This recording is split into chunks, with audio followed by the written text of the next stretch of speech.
Hello friends, here is second lecture for our internal security topic for Civil Services Mains GS3 paper. In our previous lecture, we studied about the scenario of internal security in India. Under that, and we covered the various agencies which are responsible for handling internal security and law and order situation in India. Under this, had a look that India has five major internal security challenges. We just named them in our previous lecture. Today we will be dealing mainly with terrorism, and another topic which we will be covering in this lecture will be linkages of organized crime with terrorism. We'll be covering this topic also in today's lecture. So let's have a look over the condition of terrorism in India. Firstly, we need to know that what actually is terrorism. How do we define the word terrorism? Terrorism involves extraordinary violence which is intended to create massive fear and involves a planned attack for a purpose, often against something or someone. Its main objective is to create the fear among the masses. Terrorism is basically a technique. It is a criminal activity which is planned well in advance. And in short, we can say that terrorism is a violent act of any individual or any organization to cause fear in mind of people at large. The main agenda of terrorism is to hurt a few people in order to scare a lot of people. Their main objective is not to hurt plenty of people. Their main objective is to scare a lot of people by hurting those few people. To this, they make a point whatever they want to establish in front of any government, organization, or society at large. As I told that terrorist attacks are planned well in advance, so they have a well organized modus operandi, that is a functional approach is always present there. How do they work? They work quite systematically. Funding is needed for any activity to be performed. From where the money is coming to these organizations, it is an important thing to understand what are the sources from where they are getting their funding, how these criminal activities are getting funded will be shown in our slides containing linkages of organized crime with terrorism. To conduct these terrorist activities, there should be well-defined sources for them for their funding. That sources can be from crime harvesting or crime funding, and processing and management is also done by the funding only. State-sponsored terrorism is also present many a times. So those states also fund such kind of terrorist activities. This funding is used for three purposes mainly. First one would be intelligence gathering. Intelligence is a broad head in which there can be intelligence gathering as well as intelligence supply. Intelligence gathering is the collection of intelligence, collection of information at what places they have to conduct terrorist attacks and how they have to conduct terrorist attacks, what are the ways by which they can reach to those places. All these kind of intelligence is gathered, and then the supply of this intelligence, this information is to be disseminated to those people who will be actually conducting those terrorist activities. Internet and other open sources are being widely used nowadays for intelligence gathering as well as intelligence supplying. Exchange of information and politics also takes place. Logistics are needed. That is the equipment supplies, other essentials and sources will be needed to conduct those operations and to practice for such kind of attacks. Training is another aspect which is much needed for before actually working out any terrorist activity. So this training needs recruitment. Initially, they would recruit them formally. Recruitment is to be done in a proper manner so that reliable terrorists can be harvested from those innocent people who are being recruited to such organizations. Instructors are needed to train those new recruits. Sites are needed where this training program will be conducted and where these kind of trainings would be given. Equipments will be needed so that they can be those recruits will be trained over these equipments, that how to use those equipments, how to perform with those equipments, and how to deal with those equipments. After all these three are done, how the final operation is to be conducted is another aspect. These three jointly will lead to final operation. The final operation, will it be conducted by a single man at a single place at a time, or will it be done by a team of people conducting the same crime at various places or a same place? Multilateral and collaborative operations can also be done. These all are funding, training, logistics, intelligence, operations. These all are basic aspects of modus operandi of these terrorist organizations. What are the most common ways of terrorist attacks? Terrorist attacks can be done in various manners, be it bombings, kidnappings, hostage takings, armed attacks, assassinations, arsons and firebombings, hijacking, skyjacking, serial explosions, open break fire, indiscriminate firing, sensational crimes, kidnapping, abduction, anything it can be. Now let's have a look at the major types of terrorism. What are the types of terrorism? Political terrorism is one type of terrorism. An example for political terrorism is Punjab Khalistan movement during the 80s or late 70s or early 80s. There was a situation of social unrest and various kind of terrorist activities in Punjab. It was mainly after division of Punjab during the partition movement. It all got settled in 1947 itself, but after that it got stretched and given a political flavor in such a manner that Khalistan movement got started. Bhindranwala and others of those likes of terrorist activities in Punjab during those days. Many a times it was given guys under the religious terrorism flavor it was given, but it was essentially a type of political terrorism in Punjab at that times. Another type is nationalist terrorism. This kind of terrorism gets inspired from the separatist aspirations. Example for such types of terrorism is small terrorist activity in northeastern states and in Sri Lanka. That is an example of ethno-nationalist terrorism. Religious terrorism, which is highly common nowadays, it is very dominant. They consider violence as divine duty or some kind of sacramental act. By various kind of justifications, they legitimizes such kind of violent acts. This legitimization makes it most dangerous kind of terrorism. Other type of terrorism is state-sponsored terrorism. Was and it is internationally active since 1960s. It mainly started during the USA, USSR Cold War era. It was initiated to obtain clearly defined foreign policy objectives.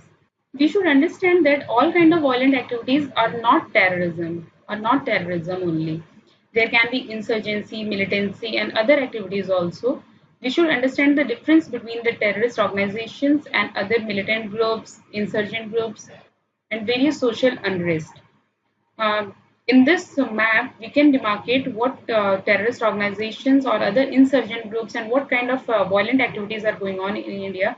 Though it is an old map, but still we can have a rough idea.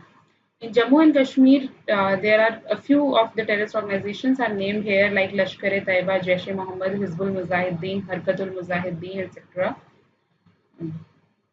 This belt mainly is affected by the Naxalism, which is left-wing extremism. We can't name both left-wing extremism and terrorism to be the same. These two are different ideologies. They have different perceptions. They have different ideologies, and they work differently for the different kind of goals. But still, these are also the violent activities. And this whole corridor gets the name of Red Corridor due to these kind of violent activities by Naxalism. In our northeastern states of Assam, Arunachal Pradesh, Manipur, Nagaland, etc., insurgency is the main cause of violent activities. NSCN Khaplang and NSCM IM, UNLF, PLA, etc. are various insurgent groups active in these areas. To eradicate any problem, we need to know the basic causes behind that problem. If we see terrorism as a problem, we should know the causes of terrorism, which leads to terrorism. There can be psychological causes. By psychological causes, we can say that whenever a person suffers from any kind of deprivation, they tend to get violent. In such vulnerable conditions, such people get most easily susceptible for exploitation by those terrorist organizations who use them for fulfilling their own propagandas. Unemployment and financial problems are also a main cause of terrorism, as these problems cause unrest and a sense of dissatisfaction among the masses. Demand for something, some specific demand by some state or a group or an ethnic group or a religious group can lead to terrorism. If retaliation by the government is stronger, then the demand will get even more stronger and will lead to violent kind of activities from the masses. Use of religion is highly being done nowadays to propagate terrorism. Terrorism itself has no link with any religion, but still various terrorist groups use religion as their ideology to spread it among the masses. Lack of education is one important factor which makes innocent people more vulnerable to fall into traps of such terrorist organizations. Where terrorism is going nowadays. Terrorism is changing its form and ways of its operation with the changing times. Environmental terrorism is new kind of terrorism which is being seen nowadays. We can initially give an example of burning of oil wells in Kuwait by Saddam Hussein during Iraq war in 1990s. Cultural terrorism is also a latest fad in the field of terrorism. ISIS is destroying many cultural heritage sites and world heritage sites, and by destruction of those sites, ISIS is trying to spread the terrorism among the masses. Weapons of mass destructions are also being used. WMDs can be of chemical, nuclear, or biological types. Chemical weapons like sarin gas was used in Syria. Anthrax-like viruses can be quoted as the examples of biological weapons for mass destruction. Cyber terrorism is another type of terrorism which is being popular nowadays. They use cyberspace for spreading terrorism. Computer technology acts as a facilitator of terrorism. Computer technology acts as a specific component of terrorist weapons and targets. This map is just to show the susceptibility of India towards terrorist attacks. Though it's an old map of attacks between 2002 to 2011, but it can give a general overview that how susceptible our region is towards terrorist attacks. These red dots are the markers of terrorist attacks and magnitude of those attacks. We can easily see that Afghanistan, Pakistan, India, that means whole of the Indian subcontinent is under the major threat of various kind of terrorist attacks. This condition makes it even more important for us to understand the internal security scenarios of our country. In the present times, ISIS, which is the most popular terrorist organization nowadays, the attacks by ISIS outside Iraq and Syria are marked over here. Again, here we can see that ISIS activities are spreaded in all these places. ISIS inspired attacks have happened in these areas. India is still in the safer zone, but we have to maintain our condition like this. We have to be safe. We have to keep our intelligence robust so that ISIS cannot look towards our situations. We have wide Muslim population, and ISIS's main propaganda is to create division between Shias and Sunnis. Such kind of conflict should not come in Indian Muslim masses, so that IS rooted should not be able to penetrate its roots in our Indian society. What are the effects of terrorism? Effects of terrorism, they can certainly be divided among the social effects, economic effects, political effects, etc. In all the fields, those effects can be seen. Effects are mainly the knee-jerk reactions to crisis are the most visible effects of terrorism. Terrorist attacks are a challenge to the peace, progress, and prosperity of our country. They disturb a social harmony and peace of any nation. Terrorist attacks hinders the new investments. Foreign investors may not find the country safe anymore and may try to withdraw their current investments also. This all would lead to unemployment and underemployment in the country, which is not at all good for economic condition of our country. Terrorist attacks also cause rise of inflation and reduces the growth rate, which again hinders the economy and financial stability of a nation. Tourism is the worst hit sector of any terrorist attacks. Many a times these countries suggest their citizens not to visit such countries where terrorist attacks are being happening.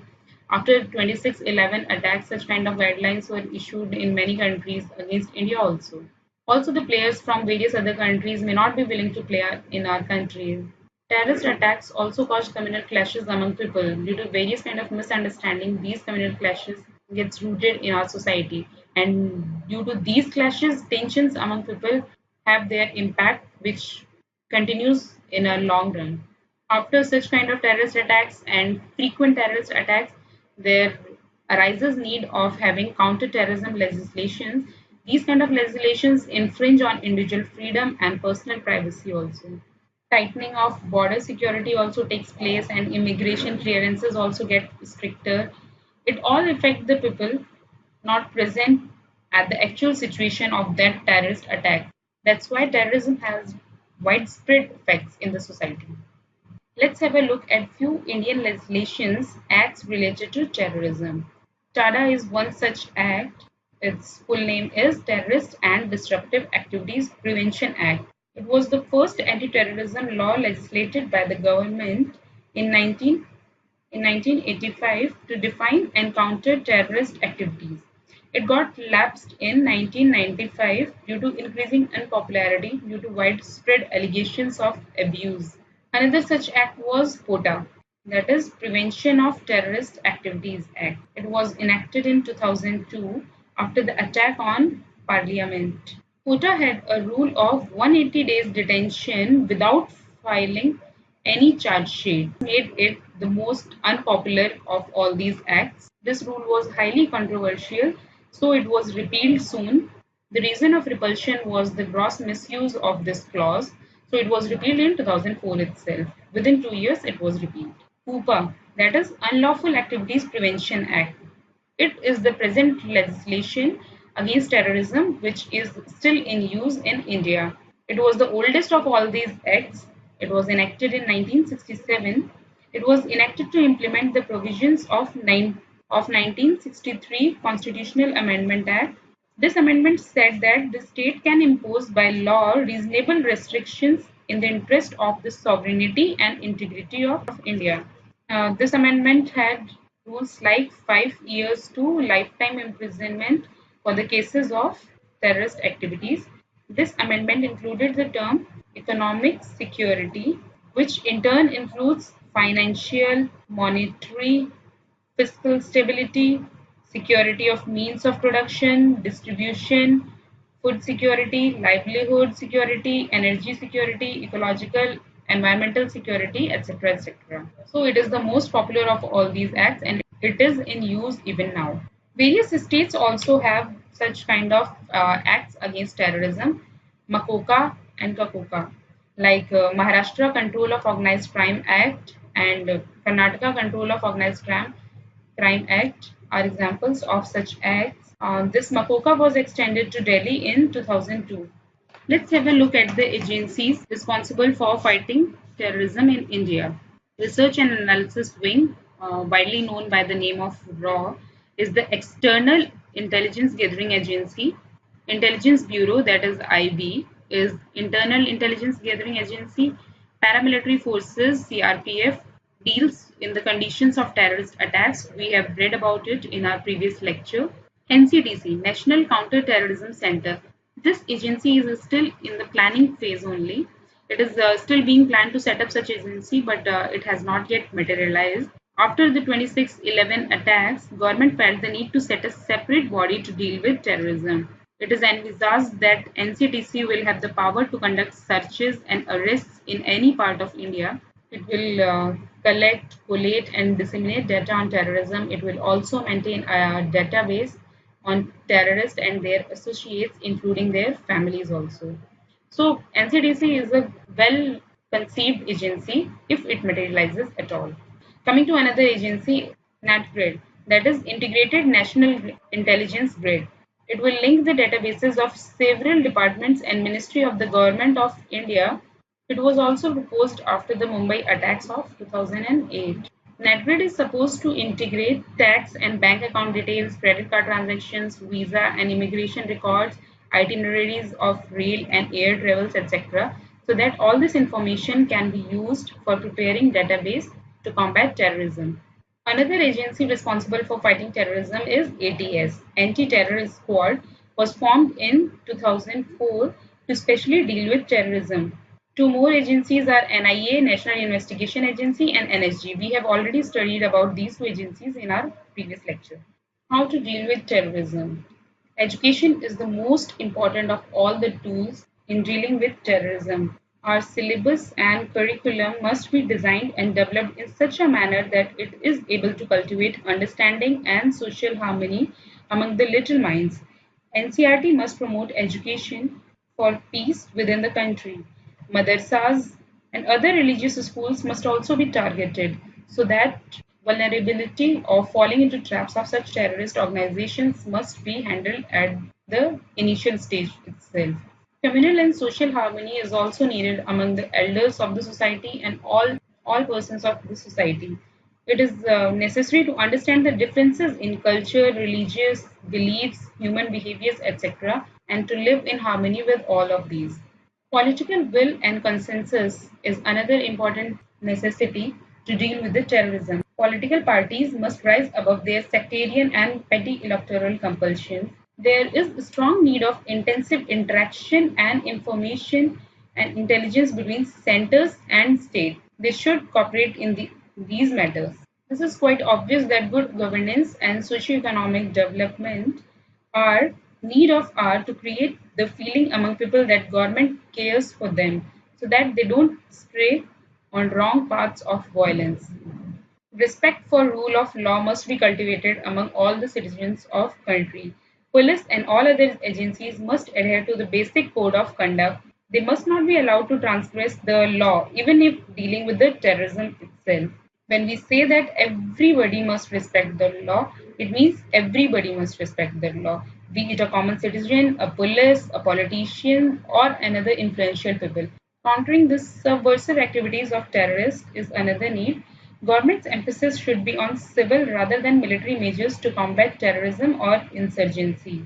Prime Minister's Rural Development Fellows Program is one such type of program which was launched in 2011 with the aim of giving a flip to the rural development schemes in 60 Naxal affected districts so that these people don't fall in the clutches of various terrorist organizations. In countering these kind of subversive activities, there is a strong need of psychological warfare by information services and media, etc. Appropriate legal framework is another need to deal with the terrorism. There is a need to clear and widen the definition of terrorism. Any violent act with the likely purpose of threatening the integrity, security, and sovereignty of India or against any public functionary must be seen as a terrorist activity.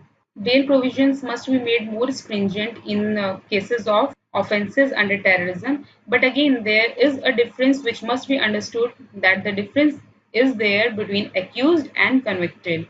Under the legal framework, confession before a police officer must also be made admissible in the court as recommended in one of the report on public order. Special courts such as fast track courts must be made frequently to handle such kind of cases. Capacity building is another major in case if terrorist attack happens unfortunately, then we should be ready to handle it in our best possible manner. Food security agencies, civil administration, society, other preventive, rehabilitative, relief, and mitigation measures must be at hand in such conditions. What effectively needs to be done to combat terrorism? As given in the second Administrative Reforms Commission report on public order, it was suggested that confessions made before police to be recorded and it should be used as admissible evidence in during the trial of terrorism cases. Witness protection is must so that witness should not turn hostile at final stage in court or witness should not be silenced by murdering or threatening at any stage of the trial. Federal crimes must be re-examined so that no injustice is being caused in such kind of trials. Civil society also plays an important role. Civil society may play advisory and educative role. An alert citizen is perhaps the best way to ward off terrorist strikes. It is must to spread awareness among the citizens that they are in fact the first responders in any terror strike. Diversity in religious customs traditions must be respected by all. It must be understood and spreaded by the civil society only. Our media also plays an important role. In the cases of terrorist attacks, administration and media should work collectively in such scenarios. Joint workshops and trainings are needed to bring this coordination among media and administration. Officers must be trained to interact with the media so that no unwanted and misunderstood message may get conveyed to masses. Various measures should be undertaken to block flow of fund. If funding won't reach these terrorist organizations, they themselves will fall weak. Under the measures to block flow of fund, immediate freezing of assets, funds, bank accounts must be done upon reasonable suspicion by any investigation officer or office. NCTC should also have a specialized cell to look into the financial transactions which are susceptible, and experts from finance ministry must also be trained to look into these kind of matters. There is a need to take various measures against terror financing also. PMLA, that is our Prevention of Money Laundering Act of 2002, is already in function. It should be implemented strongly so that no financing should reach to the terrorist organizations. Financial intelligence unit must cover high risk sectors like real estate, gems and jewelry sector, paintings, sculptures, etc. As we have seen in various movies like that of Blood Diamond, etc., how the financing is done to such terrorist activities. This terror financing must be stopped at any cost. After 9/11 attack, USA established JTTF, Joint Terrorism Task Force. We can also establish similar kind of forces in India to combat such kind of conditions of terrorist attacks. Now moving on to the next topic for today, linkages of organized crime with terrorism. We have already seen terrorism in detail. Now let's have a look what is organized crime. This is the definition given by the Interpol. Any group having a corporate structure whose primary objective is to obtain money through illegal activities, often surviving on fear and corruption. Such kind of grouping and such kind of their activities can be termed under the organized crime. Various examples of organized crime activities are underworld, drug traffickers, mafias, dacoits, cyber hackers, money launderers, hawala activists, currency traffickers. Organized criminals generally have motto of financial gains, while terrorists have political and other various kind of motives to achieve their goals like destabilizing of governments or asking for fulfilling of their demands, etc. A decade ago, motivations for terrorism and organized crimes were different. The main objective of terrorism was to pursue power, acquisition of power, and to use power through political, ideological, religious, or ethnic means. But of organized crime was money and power through criminal activity. But recently, as terrorist activities spread across all over the globe, their funds requirements have increased, and in such situations, they cannot pursue their ideological goals simply with the help of their own funds. Similarly, organized criminals are also expanding their presence and need a cover for their activities through means such as terrorizing their targets. In such a situation, the two are increasingly having a symbiotic relationship with each other. There are ample evidences to suggest that terrorist groups like Al Qaeda, Taliban, ISIS are being financed through proceeds of drug trafficking and fake currency trafficking. Mumbai attack investigation has shown similar links, and Mumbai bomb blast also showed links of Dawood with terrorists. Similarly, organized hacking is also emerged as a favorite activity among the terrorists as an easy source of financing. Today, most of the terrorists are engaged in some form of organized crime, and a growing number of organized crime cartels are engaging in political violence. While some terrorist organizations may only profit briefly or indirectly from organized crime, while others converge and become a hybrid organization displaying both characteristics. The Union Office on Drugs and Crime issued a report on drug trafficking as a means to finance terrorism, highlighting the case of heroin trafficking, terrorists, and warlords in Afghanistan. Let us see the similarity in the characteristics of organized crime and terrorism. Both of them have a hierarchical structure in their functioning and their organization.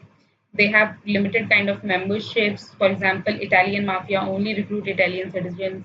Al Qaeda maintains the qualification of members is needed, and they maintain a hierarchy of top leader, second rank leader, and likewise. Similarly, in ISIS also ranking and hierarchical structure is present there. Both of them use violence to achieve their goals, be it terrorism or organized crime. Violence is their means to achieving their goals. They don't hesitate in any kind of use of any magnitude of violence. Rules and regulations that defines behavior, how, when, and by whom, and what work is to be done. These all are well defined in both kind of these activities, be it organized crime or terrorism. Specialization, that is division of labor is important aspect of both of these illegal activities. Snipers do their work of sharpshooting, hackers do their work of hacking, suicide bombers, infiltrators, sleeper well managers, etc. They all do their own work in which they are best capable of doing that work. Both organized crime and terrorism have desire to create monopoly in their field. They want to be lords in their own field. What are the types of linkages of organized crime with terrorism? Activity appropriation is among them. By the mean of activity appropriation, we can say that the use of similar methods without even working together. They get binded to each other by the use of similar methods. Nexus among each group relies upon support and expertise of other one. These kind of nexus also binds them. Various groups specializes in various tasks. That's why they need a strong nexus among themselves. Symbiotic relationships get developed between them. Groups develop cooperative relationship to defend each other. Growing symbiosis makes both crime and terrorism powerful. They help each other.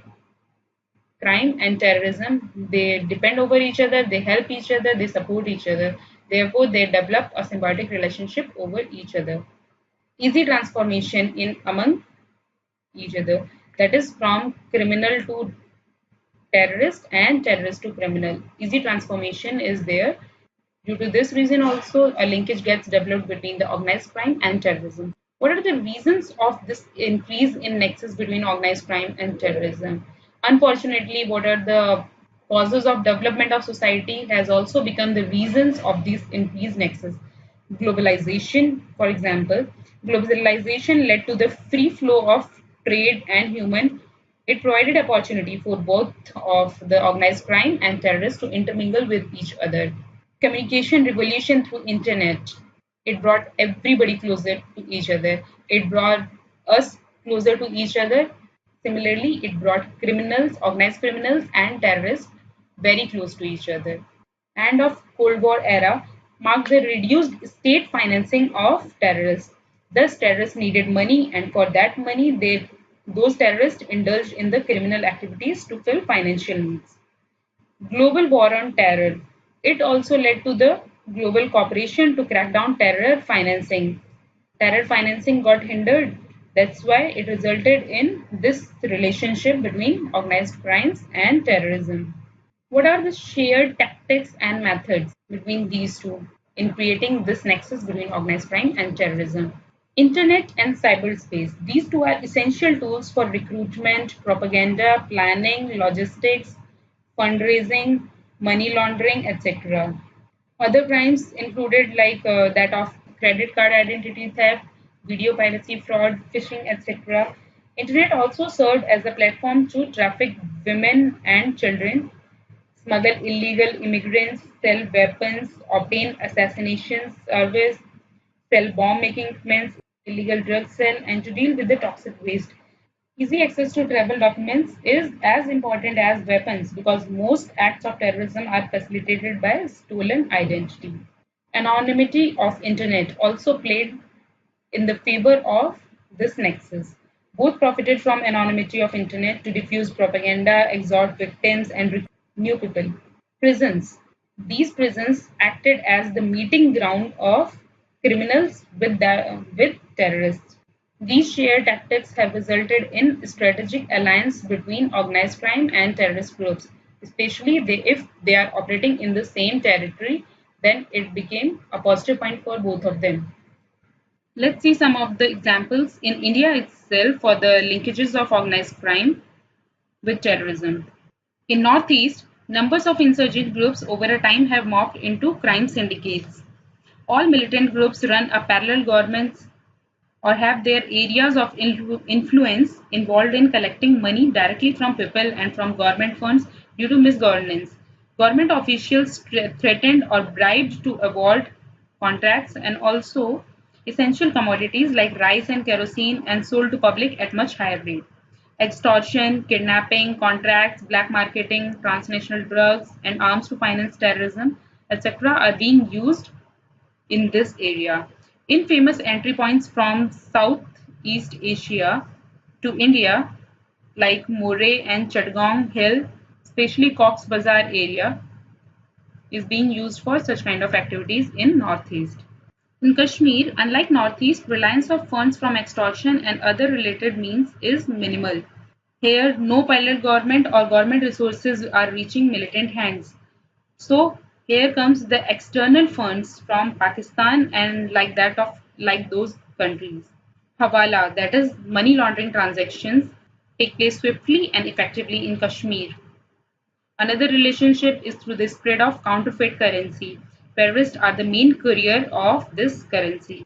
Indian Mujahideen resorted to the crimes like robberies and kidnappings for raising the fund. It is another example of funding to terrorist organization by criminal activities.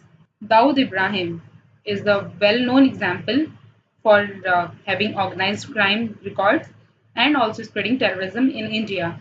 Dawood Ibrahim owns a well-organized company in Pakistan, Thailand, South Africa, Indonesia, Malaysia, and UAE to franchise in the fields of drug trafficking and gambling dens. He provides fund and information to Pakistan to continue terrorist activity across the border and inside India. He was also accused in the 1993 Mumbai blast carried out under the pressure of ISI agency of Pakistan. What are the security implications of this growing nexus?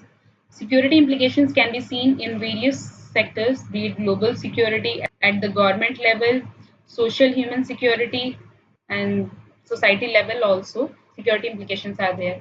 Security implications can be seen having the direct impact as well as indirect impact. So first, let's have a look at the global security level. Protracted wars that is lasting for a very long time. Such kind of wars are also taking place. ISIS and its war is the example of such kind of war. Weaken fragile states, small states, and are getting disturbed by due to these reasons. Syria and Iraq are examples of victims of such kind of nexus and terrorism. They weaken the illicit trade. Illegal and illicit trade gets so much heightened that illicit trade suffers in the due course. They weakens the access to resources. Retrenchment of globalization also gets affected. The indirect impact on global security is human security, global health, global migration, greater economic disparity, greater pressure on resources, lower overall global GDP, destruction of biosphere and environment, failed peacekeeping operations. These all are indirect impacts on global security. At one government or a nation's level, governance failure, failing and failed states, narco states, kleptocracies, that is the rule of thieves, gets established in these kind of conditions, corrupt governments. These all are the direct impacts of growing nexus between organized crime and terrorism. Indirect impacts can be seen in the form of loss of government revenues, trade imbalances, loss in GDP, loss in investment, reduction in terrorism, shift of power to criminal gangs, prevents human development, overall development of the society as well as human being gets hindered due to these kind of activities. At the society level or human security level or an individual level, erosion of trust in government happens in such kind of scenarios. Exposure to crime and violence takes place, illegal trade, high risk environment, pollution, drugs, arms all get increased. Loss of legal business revenues to the all the business families and business persons or even to the small merchants also. Kidnapping, extortion, murder, illegal trafficking of men, women, children. Nobody is safer in such kind of scenarios. Natural resources, wildlife, arms, everything gets extorted and trafficked. Indirect impact on society is rise of populist and criminal groups, reduction of resources like that of food, oil, water, land, higher drug addiction among the youth and masses takes place in these kind of scenarios. How to address this growing nexus? At various level, various type of activities should be undertaken to address this growing nexus.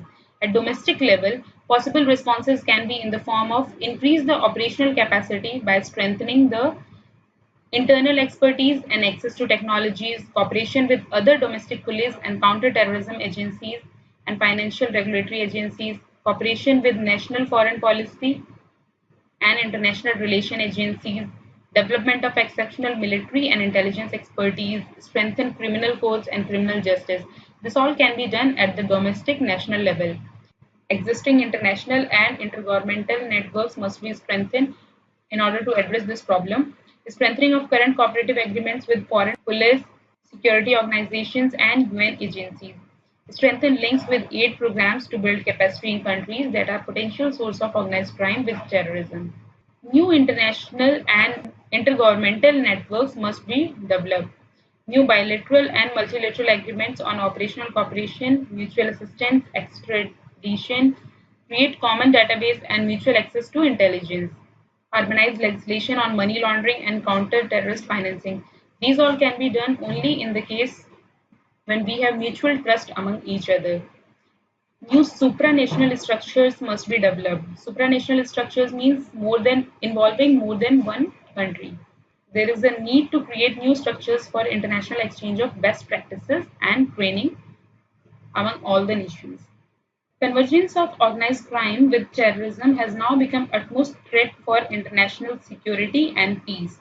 India is also at risk due to all these things.